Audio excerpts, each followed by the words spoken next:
Captain Jin gripped the cold metal railing of the bridge as red warning lights flashed across every screen. Through the massive viewing window, he could see them clearly now. Dozens of alien warships, each one the size of a small city. Floating in perfect formation round Earth's last hope, the U's Defiance was humanity's finest battleship. But against this armada, it looked like a toy boat facing a tsunami. The communication officer, Lieutenant Minna, turned from her station with trembling hands. "Sir, incoming transmission from the alien fleet. They're demanding we respond within 60 seconds. Jin nodded slowly, his weathered face showing no emotion. At 52 years old, he had served in 3 colonial wars, but nothing had prepared him for this moment. Behind him, Admiral Hannah emerged from the tactical room, her boots clicking against the metal floor. She was younger than Jin, but her reputation preceded her. The Iron Admiral. They called her the woman who never backed down from a fight. "Put them through," Hannah commanded, straightening her blue uniform jacket. The main screen flickered to life, revealing something that made several crew members gasp. The alien commander was massive, standing nearly 8 feet tall with forearms and skin that looked like polished black stone. Its eyes glowed yellow like molten gold, and when it spoke, its voice rumbled like distant thunder. "Primitive humans," the creature began. Its words translated by the ship's computer. "I am War Master, veteran of the Dominion fleet. Your pathetic world ends today. We have conquered 1,000 civilized planets. Your species will kneel before the Dominion Empire, or you will be erased from existence." Round the bridge, Jin could hear his crew breathing heavily. Communications Officer Minna had gone pale. The weapons specialist, Sergeant Bow, was gripping his console so hard his knuckles had turned white. Even the veteran helmsman, Commander Wu, looked shaken by the alien's words. But Admiral Hannah simply smiled. It wasn't a friendly smile. It was the kind of smile a wolf might give just before it pounced. She stepped forward, her hands clasped behind her back, and stared directly into those burning yellow eyes. "War Master Thekran," she said, her voice calm and steady. "I am Admiral Hannah of the Earth Defense Force. Let me explain something about humans that your computer files probably missed." The alien commander tilted its massive head, clearly puzzled by her confident tone. In the background, Jin could see other alien creatures moving round what looked like their command center. Some had tentacles instead of arms, others looked like walking insects with metallic shells. The Dominion had clearly absorbed warriors from dozens of conquered worlds. "We know about your 1,000 victories," Hannah continued, pacing slowly in front of the main screen. "We've studied your tactics. You arrive. You demand surrender, and within hours. Every species kneels. Very efficient, very logical, their quinness." Forearms moved in what might have been alien body language for impatience. "Then you understand the futility of resistance. Submit now, and your deaths will be swift." Several crew members shifted nervously, but Hannah's smile only grew wider. "Here's what you don't understand about humans. War Master, we're not logical. We're not efficient. And we sure as hell don't kneel." She turned to face her crew, addressing them as much as the alien commander. "Do you know what humans do when faced with impossible odds? When every smart, rational being would surrender, we do something crazy. We fight anyway." The alien's yellow eyes narrowed. "Your bravado is meaningless. Our ships carry planet-destroying weapons. Your single vessel cannot hope to. Tell me." "War Master," Hannah interrupted, spinning back to face the screen. "In all your 1,000 conquests, have you ever faced a species that chose certain death over slavery for the first time?" The massive alien seemed uncertain. Its forearms moved in a complex gesture, and Jin could hear other alien voices chatting in the background of their transmission. "Every intelligent species chooses survival." Thekran finally replied, but there was less confidence in its voice. "Now, then you've never met humans," Hannah said simply.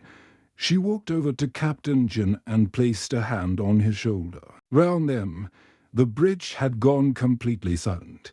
Every crew member was watching, waiting for her next words. "Captain Jin," she said, her voice carrying to every corner of the bridge. "Send a message to every human ship in the fleet. Tell them exactly what I'm about to tell this overgrown lizard."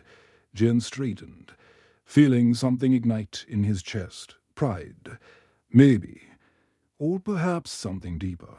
Something that had been passed down through generations of humans who had faced impossible odds and fought anyway. "Tell them humans don't kneel," Admiral Hannah ordered, her eyes blazing with defiance. The alien commander's image flickered on the screen, its expression shifting from confusion to something that might have been the first hint of fear. "War Master." Dekran stared at the transmission screen in complete bewilderment. In his 300 years of conquest, no species had ever responded to the Dominion ultimatum with laughter. Yet that's exactly what the human admiral had done before cutting the communication link. Impossible. He muttered, his massive arms gesturing frantically at his tactical officers. Round him, the command center of the Dominion flagship buzzed with confusion. Lieutenant X-High, a reptilian creature with scales that changed color based on emotion, approached cautiously. "War Master, perhaps their translation systems malfunctioned. No intelligent species would choose annihilation over peaceful surrender." Their cruness. Yellow eyes burned brighter. "Run the analysis again. Show me their response patterns compared to the other 1,000 worlds we've conquered." The holographic display materialized in the center of the command deck, showing data from their previous victories. The crystalline beings of Arcturus had surrendered in 12 minutes. The warrior clans of Vega Prime had lasted 47 minutes. Before kneeling, even the proud Zephyrian Empire, famous for their military prowess, had capitulated within 2 hours. Every species follows the same pattern, Dekran observed. Studying the swirling data, initial defiance, tactical assessment, recognition of our superior firepower, and finally, logical surrender. It's the natural response of any evolved civilization. But the human data point sat alone at the far end of the chart, a glowing red anomaly that refused to follow the pattern. Meanwhile, deep in the engine room of the UES Defiance, Chief Engineer Minho was performing what could only be described as controlled chaos. Sparks flew from overloaded circuits as he rerouted power systems that were never meant to handle this kind of stress.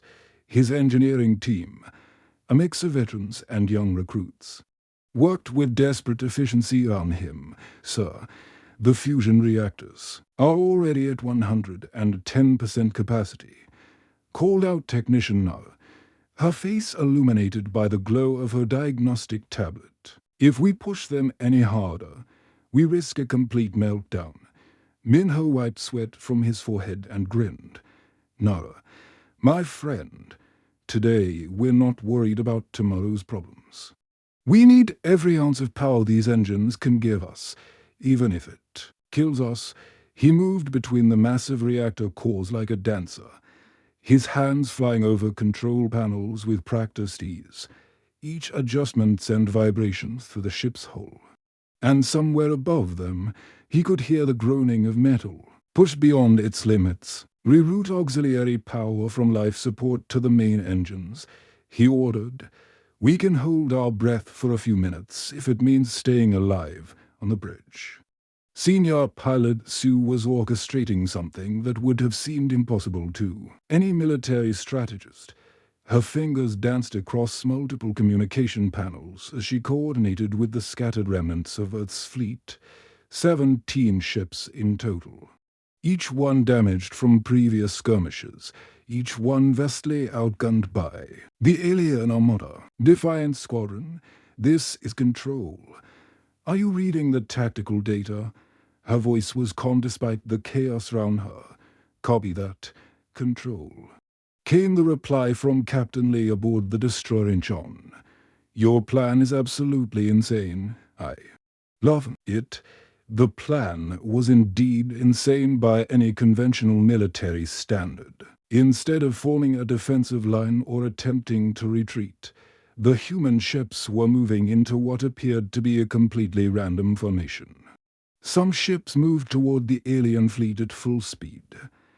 Others seemed to be falling back, and a few were actually moving perpendicular to the battle zone entirely. Back on the Dominion flagship, tactical analyst Merjev was studying the human ship movements with growing confusion. The spider-like creature's 8 legs tapped nervously against the metal floor as it tried to make sense of the data. "War Master, the human vessels are not following any recognized battle formation. Their movements appear completely random, almost chaotic." Dekran leaned forward in his command chair, which had been specially designed to accommodate his massive frame. "Perhaps their command structure has broken down. Fear can cause even trained warriors to panic." But as he watched the human ships move across his tactical display, something nagged at him. There was a pattern here, but it was unlike anything.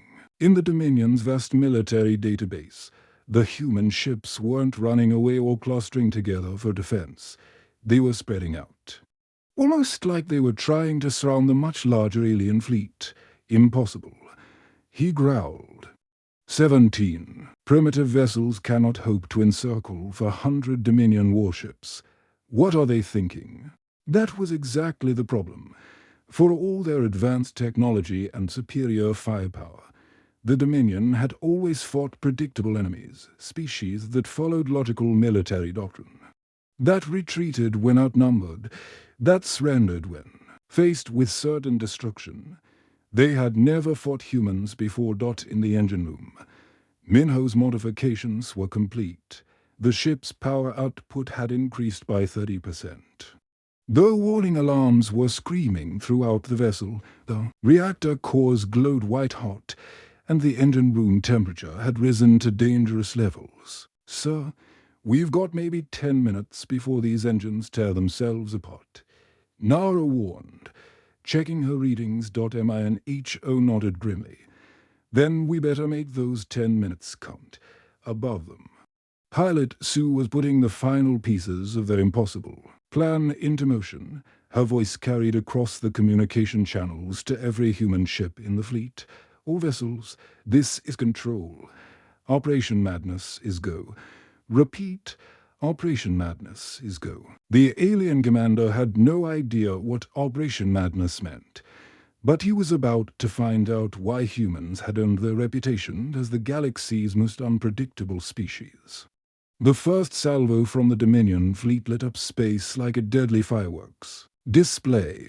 Massive energy beams, each one capable of vaporizing a city block, streaked toward the human ships in perfect formation. War Master Dekran watched from his command chair, expecting to see the primitive vessels either destroyed instantly or finally coming to their senses and retreating. Instead, something happened that made his yellow eyes widen in shock. The human ships accelerated directly into the incoming fire. "What are they doing?" Lieutenant X hissed, his scales shifting to a deep purple color that indicated extreme confusion. "They're flying straight into our weapons fire." On the bridge of the UES Defiance, Master Gunner Tai was living up to his reputation as the finest weapons specialist in the Earth Defense Force. His hands moved across the firing controls like a pianist playing a deadly symphony, coordinating the ship's arsenal with precision that bordered on artistry. "Port batteries, fire it well," he shouted over the roar of the ship's guns. "Target their lead destroyers. Show these alien scum what human firepower looks like." The Defiance's main cannons erupted in a blaze of blue energy. Each shot carefully aimed at the weak points Tai had identified in the alien ship designs, and like the Dominion's massive but slow-moving energy beams, human weapons were smaller, faster, and far more accurate. Direct hit on their port flank, called out weapons technician Kira from her station. Their shields are fluctuating, but Tai wasn't satisfied with just one hit. As alien energy beams scorched past the Defiance's hull, missing by mere meters, he continued his relentless assault. The human ship's weapons fired in rapid succession, creating a constant stream of destruction that the aliens clearly hadn't expected. At the navigation station, Lieutenant Yuna was performing calculations that would have made a computer jealous. Her fingers flew across her control panel as she plotted courses that seemed to defy the laws of physics, while alien tactical computers relied on predictable flight patterns. Yuna was using pure human intuition to guide their ship through the deadly maze of enemy fire. Hard starboard, diving 20 degrees, she called out to the helmsman. "There's a gap in their formation at Sector 7. The Defiance twisted through space like a dancer, rolling and diving between massive alien warships that were 10 times its size." Explosions bloomed round them as enemy fire missed by increasingly narrow margins, but somehow Yuna's impossible navigation kept them alive. How is she doing that? Commander Wu muttered from the helm, struggling to keep up with Yuna's rapid-fire course corrections. In 30 years of flying, he'd never seen navigation like this. "Stop thinking and just fly," Yuna shouted back, her eyes never leaving her screens the moment you tried to make sense of it. "We're dead." Across the battle zone, the other human ships were executing similar impossible maneuvers. The destroyer, Seoul, commanded by Captain Park, was weaving between alien dreadnoughts like a motorcycle racing through heavy traffic. The frigate Bison had somehow ended up flying upside down relative to the alien formation, firing its weapons while performing a barrel roll that should have been impossible for a ship that size. On the Dominion flagship, War Master Dekran was experiencing something he'd never felt before in 3 centuries of conquest: doubt, tactical analysis. He roared at his officers. "How are these primitive ships avoiding our targeting systems?" The insectoid tactical officer, Kritok, consulted its data screens with growing panic. "War Master, their flight patterns don't match any known combat doctrine. Our computers can't predict their movements because they're not following any logical strategy. That's impossible. Every species in the galaxy uses mathematical precision in space combat." "Not these humans, sir. They appear to be improvising." Word hit Dekran like a physical blow. Improvising. In the middle of a space battle. It went against everything the Dominion had learned about warfare. Combat was supposed to be scientific, predictable, based on calculated odds and proven tactics. But the humans were treating it like some kind of deadly game. The corvette Jeju, commanded by young Captain Ben, had just performed a maneuver that violated several laws of physics. Somehow, the small ship had used the gravity well of a massive alien battleship to slingshot itself directly behind the enemy formation or weapons fire. Ben shouted as his ship emerged from behind the alien vessel like a surprise predator. The corvette's guns opened up at point-blank range, targeting the battleship's massive engine bays. The explosion was spectacular. The alien battleship, caught completely off guard, lost power to its main propulsion systems and began drifting helplessly through space. Back on the Defiance, Gunner Tai was grinning like a maniac as he watched the alien ship go dark. That's how you do it. People hit them where they don't expect it. But his celebration was cut short as Navigator Yuna suddenly grabbed his arm. "Tai, I need you to trust me on this next part. We're going to do something really stupider than charging into an alien armada. Much stupider." Yuna's smile was absolutely terrifying. "I'm going to plot a collision course with their flagship." For a moment, even Tai was speechless. Then he burst out laughing. "You beautiful, crazy woman. Do it." As the Defiance suddenly changed course, heading directly toward the massive Dominion command ship. War Master Thekran finally understood what he was facing. These weren't just warriors. These weren't even sane beings following military logic. These were humans, and humans, he was beginning to realize, didn't fight like any other species in the galaxy. They fought like they had absolutely nothing to lose. The moment that changed everything began with a single, crackling transmission across the human fleet communication network. Captain Du's voice, calm despite the chaos surrounding his heavily damaged cruiser Guangzhou, cut through the static like a blade. "All vessels, this is Captain Du. My ship is finished. Engines are gone. Life support is failing, and we've got maybe 3 minutes before the reactor goes critical." On the bridge of the Defiance, Admiral Hannah felt her heart sink. The Guangzhou had been one of their most reliable ships, and Captain Du was a 20-year veteran who had served with distinction in the colonial wars. "Captain, can you make it to the evacuation zone?" she asked, though she already knew the answer. From the massive hole torn in the Guangzhou side by alien plasma fire. Du's laugh was bitter but determined. "Admiral, I've got a better idea. Something these alien invaders won't see coming." Through the smoke and sparks filling his damaged bridge, Captain Du looked at his remaining crew. Chief Engineer Ray was holding a bleeding arm, but still working at her station. Communications Officer John had a nasty gash across his forehead, but refused medical attention. Weapons Specialist Key was unconscious, but Pilot Nam was still at the helm despite the fact that half his console had been destroyed. "Listen up, people," Du said, his voice carrying that special authority that only comes from a captain who truly cares about his crew. "We're not going to make it out of this fight, but we can still make these aliens remember the day they messed with humanity." He activated the ship's internal communication system, speaking to every surviving crew member throughout the damaged vessel. "All hands, this is the captain. We've served together, fought together, and now we're going to show these alien scum what human courage really looks like. Prepare for immediate evacuation to the escape pods on the alien flagship." War Master Thekran was studying the damaged human cruiser with growing satisfaction. Finally, one of their vessels was behaving predictably. It was retreating, trying to limp away from the battle zone like any sensible species would do. "Target that damaged vessel." He ordered his weapons officer, "Finish it quickly and focus our fire on their remaining ships."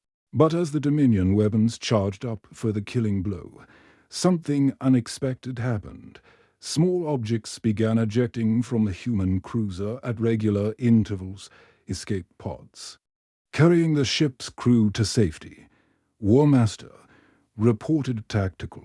"Officer Mergeth, the human vessel is evacuating its crew. Standard procedure for a defeated ship." Thekran nodded approvingly. At least one human captain has some sense. "Destroy the empty vessel and move on." That's when Captain Du proved that humans and sense rarely occupied the same sentence, instead of drifting powerlessly or attempting to flee. The supposedly abandoned Guangzhou suddenly roared back to life, its remaining engine fired at maximum power, and the damaged cruiser began accelerating directly toward the alien flagship. "What is that ship doing?" Thekran demanded, his forearms gesturing wildly at the tactical display. Inside the cramped emergency command pod that had ejected from the Guangzhou just minutes earlier, Captain Du was hunched over a remote control system, his fingers dancing across unfamiliar controls. Chief Engineer Ray had rigged the system in less than 2 minutes, using spare parts and pure desperation. "Captain, are you sure about this?" Pilot Nam asked from the tiny pod's co-pilot seat. "Once you trigger that sequence, there's no going back." Du's eyes were fixed on the display showing his ship's approach to the massive alien vessel. "Nam, my friend, sometimes the only way to win is to do something so crazy that your enemy can't believe you're Actually doing it. He pressed the final sequence of buttons, and the Guangzhou's trajectory locked onto the Dominion flagship's command section. The alien bridge erupted in panic as officers realized what was happening. Evasive maneuvers, Dekran roared. But the massive flagship was too large and slow to avoid the incoming missile that had once been a human starship. The impact was devastating, the Guangzhou. Its remaining fuel and ammunition stores primed to explode on contact, struck the alien flagship like a guided meteor. The explosion tore through multiple decks, sending shockwaves throughout the enemy vessel and knocking out primary systems across half the ship. But Captain Doo's sacrifice was just the beginning. Across the battlefield, other human captains who had been listening to the communication channels suddenly understood what their colleague had done. Captain Lim, commanding the heavily damaged frigate Daegu, looked at his own crew with newfound determination. All hands, prepare for evacuation, he announced. We're going to follow Captain Doo's example. Within minutes, escape pods were launching from 3 more human vessels, the destroyers Ulsan and Chang'an, both crippled by alien fire, suddenly became unmanned missiles guided by their captains from the safety of escape pods, the alien fleet, which had been confidently advancing to finish off the human resistance, found themselves facing something completely outside their tactical understanding. Ships that should have been retreating or surrendering were instead transforming into guided projectiles, each one aimed at a different alien vessel. This is impossible, War Master Dekran shouted as alarms wailed throughout his damaged flagship. No species sacrifices their ships like this. It's wasteful. It's illogical. But Captain Seo, piloting the remote-controlled destroyer Olsen toward an alien battlecruiser, would have disagreed. As her unmanned ship slammed into the enemy vessel's engine section, creating a chain reaction that disabled 2 more alien ships, she spoke into her escape pod's communication system, Admiral Hannah. This is Captain Seo. Target eliminated. Turns out humans don't need logic when we've got guts. The tide of battle was turning, but not because of superior firepower or advanced technology. It was turning because humans had just taught the galaxy's most feared empire a lesson they would never forget. Sometimes the most effective weapon isn't the biggest gun or the strongest shield. Sometimes it's the willingness to do something so unexpected, so utterly human, that your enemy has no idea how to respond. War Master Dekran stood amid the wreckage of his once proud command bridge, his massive arms trembling with something he had never experienced before in 3 centuries of conquest. Fear, pure, primitive fear of an enemy that defied every law of civilized warfare. Emergency lights cast eerie shadows across the damaged flagship as repair crews worked frantically to restore basic systems. The collision with the human ship had torn through 7 decks, and secondary explosions were still echoing throughout the vessel. But the physical damage was nothing compared to what the humans had done to Dominion Row. War Master Lieutenant Zex High approached cautiously, his scales now a sickly yellow color that indicated extreme distress. Damage reports are coming in from across the fleet. We've lost 12 capital ships, including 3 dreadnoughts. Another 18 vessels are severely damaged and requesting immediate evacuation to repair stations. Dekran's yellow eyes burned as he stared at the tactical display of the 400 ships that had arrived to conquer this insignificant blue planet. Nearly 10% were now either destroyed or crippled, and they had achieved this impossible result with only 17 primitive vessels. How many human ships remain? He asked, though part of him dreaded the answer. Sir, our sensors detect 9 human vessels still operational. They're regrouping near their planet's moon. 9 ships, 9 tiny, outdated vessels had just handed the mighty Dominion Empire its first defeat in over 2 centuries. Dekran felt Something cracked inside his chest, and he realized it was his confidence. On the bridge of the UES Defiance, Admiral Hanna was conducting a roll call of their surviving forces. Each name that responded brought a mixture of relief and sorrow. Relief that they were alive. Sorrow for those who would never answer again. Sol, report status. This is Captain Pock. We're hurt, but we're still flying. Main guns are operational. Bison, report. Captain, you hear? We lost our port engine, but we can still fight. One by one, the survivors checked in. The destroyers Incheon and Pohang were both heavily damaged, but combat-ready. The frigates Mokpo and Yushu had managed to avoid the worst of the alien fire. The corvettes Jeju and Soko were running on backup power. But their weapons still worked. Admiral, came a familiar voice over the communication channel. This is Captain Du. The crew of the Guangzhou, reporting from Escape Pod Cluster 7. We're all accounted for, and we're ready for a pickup. Hannah smiled despite the tears running down her face. Good to hear your voice, Captain. You gave us quite a scare with that stunt of yours. Ma'am, it wasn't a stunt. It was a statement. And what a statement it had been. Across the alien fleet, the surviving Dominion commanders were sending increasingly panicked reports to their war master. The humans weren't just fighting differently. They were fighting in ways that challenged the very foundations of galactic military doctrine. Tactical analyst Mergith was studying combat recordings when it made a discovery that chilled its insectoid blood. War Master, I've completed analysis of the human attack patterns, sir. They weren't just being reckless. There was a method to their madness. Explain. Dekran growled. Though he wasn't sure he wanted to hear the answer. The ships that performed ramming attacks. They were all vessels that had sustained critical damage and couldn't escape anyway. But instead of simply dying, they turned their inevitable destruction into weapons. It's tactically brilliant in the most terrifying way possible. The spider-like creature's 8 legs clicked nervously against the metal floor. War Master, in all our databases covering 1,000 conquered worlds, we have no counter-strategy for an enemy that treats death not as failure, but as opportunity. That was the moment Dekran realized they had encountered something unprecedented in the galaxy. Every other species the Dominion had faced followed predictable patterns.